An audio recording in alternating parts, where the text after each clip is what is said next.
একটা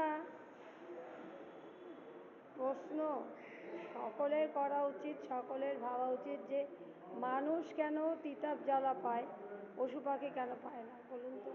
পশু পাখি খায় দায়, পশু পাখির কোনো মানসিক যন্ত্রণা নেই, পশু পাখি শুধু একটু খায় আর ঘুমায়। কিন্তু মানুষের আছে মানসিক যন্ত্রণা, কেউ বলতে পারবে না। টাকার মধ্যে শুয়ে আছে, তারও মানসিক যন্ত্রণা আছে, কেন পায়? সেটার উত্তর হচ্ছে পাপ। প্রত্যেক জন্মে অর্থাৎ বহুনাং জন্মান্তে বাসুদেব সর্বমিতি মহাত্মা সুদুর্লভ বলছেন, বহু বহু জন্ম হয়ে গেছে আত্মা, আমরা আত্মা, আমাদেরকে আমরা চিনতে পারছি না।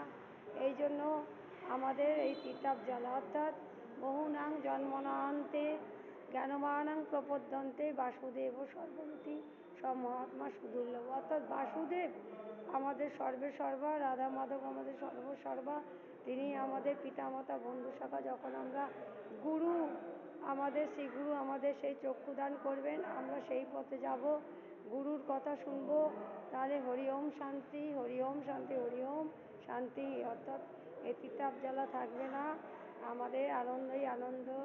রাধে রাধে, রাধা কৃষ্ণ প্রাণমোর যুগল কিশোর, সবার রাধা কৃষ্ণ। আজকে ছট পুজোর অভিনন্দন, রাধে রাধে।